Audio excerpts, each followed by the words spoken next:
25 సంవత్సరాల తర్వాత ఈ రాష్ట్రం ఎలా ఉండాలి, రాష్ట్ర భవిష్యత్తు ఎలా ఉండాలి, రాష్ట్ర యువతకి ఎలాంటి అవకాశాలు కల్పించాలని ఆలోచించే పార్టీ నాయకుడు ఒకవైపునైతే, ఈ రాష్ట్రాన్ని 20 సంవత్సరాలు వెనక్కి ఎలా తీసుకెళ్ళాలి, ఫ్యాక్షనిస్ట్ కల్చర్ ని మళ్ళీ ఎలా తీసుకురావాలి, ఆ పాలెగాళ్ల రాజ్యం ఎలా తీసుకురావాలని ఆలోచించే ప్రతిపక్షం ఉండటం అనేటువంటిది, అంటే వైఎస్ఆర్సీపీ లాంటి పార్టీ ఉండటం అనేటువంటిది మన రాష్ట్ర దురదృష్టం అండి.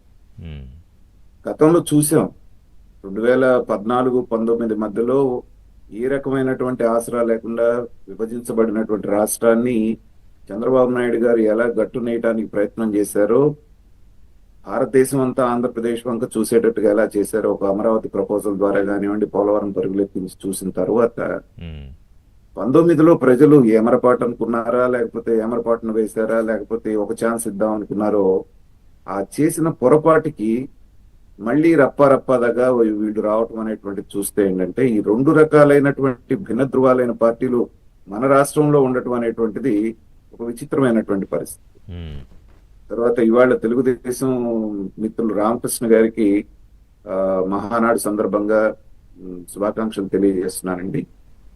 తెలుగుదేశం అనేటువంటిది తెలుగు ప్రజల కోసం ఏ ముహూర్తాన్ని ఆవిర్భవించిందో, రామారావు గారు ఏ ముహూర్తాన్ని దాన్ని ప్రారంభించారో, కానీ నిజమైనటువంటి పేదల్లో కానివ్వండి, మహిళల్లో కానివ్వండి, ఒక మార్పుని తీసుకొచ్చింది తెలుగుదేశం పార్టీ అని మనం గట్టిగా చెప్పొచ్చండి. రామారావు గారు వచ్చే నాటికి మహిళలకి ఆస్తి హక్కు లేదు. ఒకసారి పెళ్ళి వెళ్ళిపోయిన తర్వాత పుట్టింటి ఆస్తి మీద వాళ్ళకి ఎలాంటి హక్కులు ఉండేవి కాదు. అలాంటిది ఆడబిడ్డలకి ఆస్తిలో సమానమైనటువంటి హక్కును కల్పించి ఆ రోజున ఒక చారిత్రాత్మకమైన నిర్ణయం తీసుకున్నటువంటి రామారావు గారు వాళ్ళ జీవితంలో, వాళ్ళ గుండెల్లో కలకాలం మిగిలిపోయారు. ఆయన అలాంటి మహానుభావుడి బర్త్డే కాబట్టి వాళ్ళు గుర్తు చేసుకోవాలి ఆయన. అలాగే చంద్రబాబు నాయుడు గారి విషయం తీసుకుంటే, పేరుకు మాత్రమే ఆడవాళ్ళకి సాధికారత, లేకపోతే వాళ్ళకి మనం స్వావలంబన చూపిస్తున్నాం అనుకుంటున్నాం, కానీ రియల్ అయినటువంటిది వాళ్ళకి ఆర్థిక స్వాతంత్రం వచ్చినప్పుడు మాత్రమే వాళ్ళ జీవితాల్లో మార్పు వస్తుందని భావించి డ్వాక్రా గ్రూపుల్ని ప్రోత్సహించి, మగవాడితో పని లేకుండా, మగవాడి సంపాదన మీద ఆధారపడకుండా ఆడవాళ్ళని సెల్ఫ్ రిలయంట్ గా తయారు చేసినటువంటి చరిత్ర చంద్రబాబు నాయుడు గారు. డ్వాక్రా గ్రూపులనే వచ్చిన తర్వాత మాత్రమే చిన్న కుటుంబాలు, కింద స్థాయి కుటుంబాల్లో భర్తలు తాగుబోతులైనా, వ్యసనపరులైనా కూడా ఆడవాళ్లు కుటుంబాలని పోషించి పిల్లల్ని పైకి తెచ్చుకున్నటువంటి సందర్భాలు కొన్ని లక్షల కుటుంబాలు ఉన్నాయి. అలాంటి ఇవాళ మూడో తరం వచ్చినటువంటి లోకేష్ గారు కూడా అదే పందాన్ని కొనసాగిస్తూ, మనం చూసాం భారతదేశంలో ఉన్న ఏ పార్టీ కూడా 33% మహిళా రిజర్వేషన్ బిల్లుకి వ్యతిరేకం కాదంటారు, కానీ పార్లమెంట్ లో బిల్లు పెడితే మాత్రం వీగిపోయేటట్టు చేసినటువంటి ఒక విచిత్రమైనటువంటి విన్యాసం చూసిన తర్వాత, ముందుగా ఎవరితోటి పని లేకుండా, ఎలాంటి బిల్లుతో, చట్టంతో పని లేకుండా, మనకి చిత్తశుద్ధి ఉంటే మనం చేయాలనుకున్నది చేయొచ్చు అని చెప్పేసి అని మొట్టమొదటిసారిగా నాకు తెలిసి భారతదేశంలోనే ఒక పార్టీ 33% మహిళలకి మేము ఇచ్చి తీరుతాము, చట్టం ఉన్నా లేకపోయినా అని ఒక నిర్ణయం తీసుకోవటం అనేటువంటిది స్వాగతించదగ్గ విషయం అండి.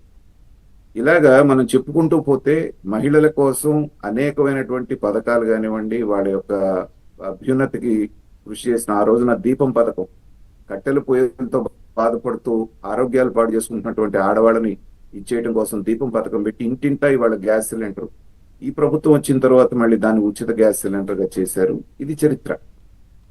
అయితే ఇంకొక పక్కన మనం చూస్తే వాళ్ళ యొక్క మనస్తత్వం, ఇప్పుడు చంద్రబాబు నాయుడు గారు గొడ్డల పార్టీ అని పెట్టడంలో ఎలాంటి తప్పు లేదనిపిస్తా ఉంది. నేను ఒక బుక్లెట్ వాళ్ళు రేపు 12వ తారీఖున ప్రదర్శించడానికి నిరసనలకు ఒక పుస్తకం తయారు చేసి నేను జగన్మోహన్ రెడ్డి గారు చూపించారు, మీరు చూసే ఉంటారు. దాంట్లో ఇప్పుడు గొడ్డల బదులు వాళ్ళు గుణపం వాడుతున్నారు.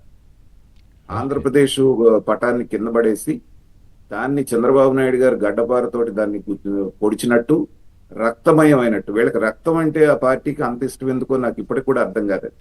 రప్పారప్ప అని ఒకడంటాడు, మేకపోతులను బలిచి ఏదో ఒక అబ్సెషన్ ఉన్నట్టుంది ఆ రక్తంతో.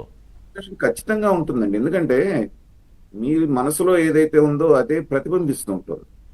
తర్వాత ఆ మేకపోతులను బలిచ్చి దాంతో రక్త తర్పణం చేస్తున్నప్పుడు కనీసం మనిషి అనేటువంటి వ్యక్తి ఖండించాలి కదండి.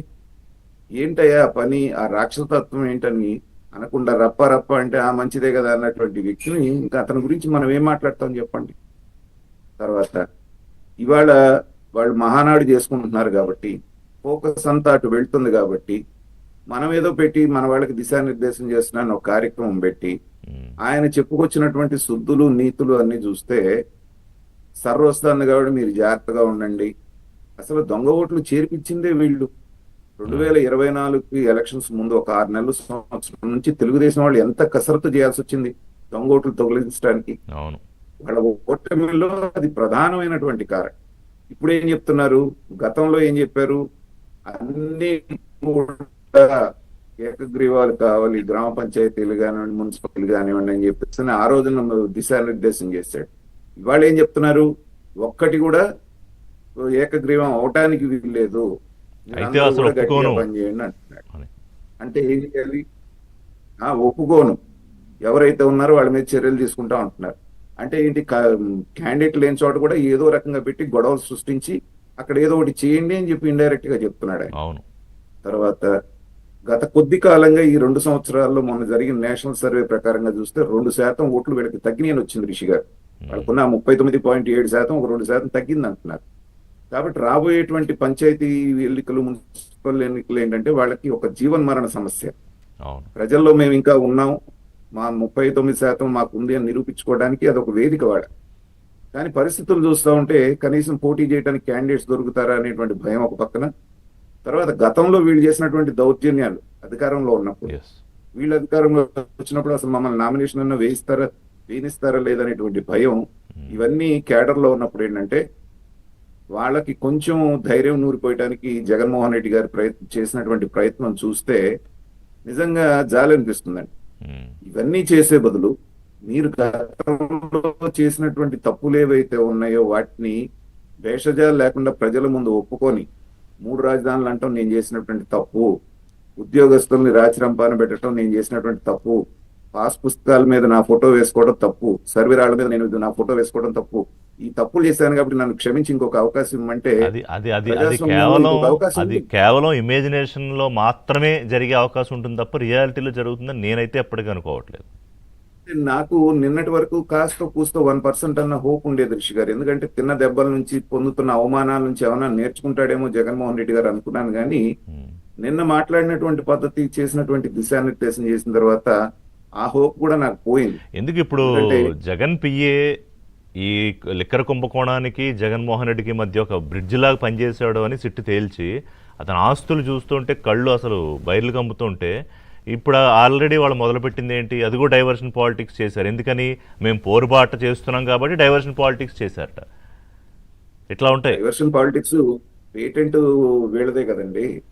గత 5 సంవత్సరాలుగా వాళ్ళు చేసుకుంటూ వచ్చింది డైవర్షన్ పాలిటిక్సే కదా. ఉమ్. ఒక పిఏ దగ్గరే ఇంత దొరికింది అంటే ఇంకా మిగతాది అసలు వాళ్ళ దగ్గర ఎంత ఉంటుంది. తర్వాత ఏంటంటే వీళ్ళకి ఏదైనా ఆపద వచ్చినప్పుడు ఈ రాష్ట్రంలో పక్క రాష్ట్రంలో ఉన్నటువంటి న్యూట్రల్స్ ముసుగులో ఉన్నటువంటి కొంతమంది మేధావులు, కొంతమంది